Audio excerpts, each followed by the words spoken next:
अकोला जवळील शिवापूर शेत शिवारात आज सकाळी 10:30 वाजताच्या सुमारास तब्बल 10 फूट लांबीचा अजगर दिसल्यानं एकच खळबळ उडाली।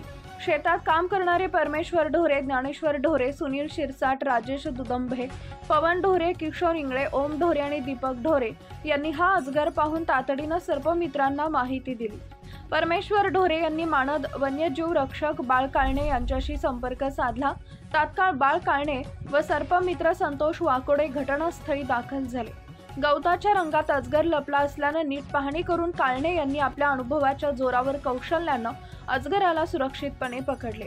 या कामात संतोष वाकोडे यांनी मोलाची मदत केली। पकडल्यानंतर अजगराला पोत्यात सुरक्षित ठेवण्यात आले।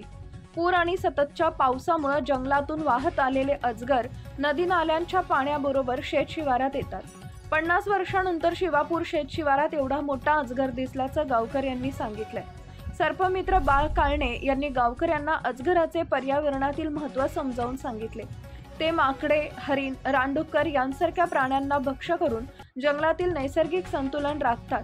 मानवांवर ते स्वतःहून हल्ला करत नाही। दिसल्यास घाबरून न जाता वन विभाग अथवा सर्पमित्रांना माहिती द्यावी असं आवाहन त्यांनी केलंय।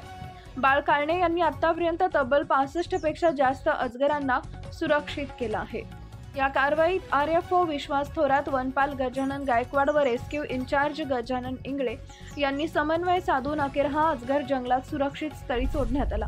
वन्यजीवांचं संरक्षण ही सर्वांचीच जबाबदारी असल्याचं या घटनेतून पुन्हा एकदा हे अधोरेखित झालं आहे।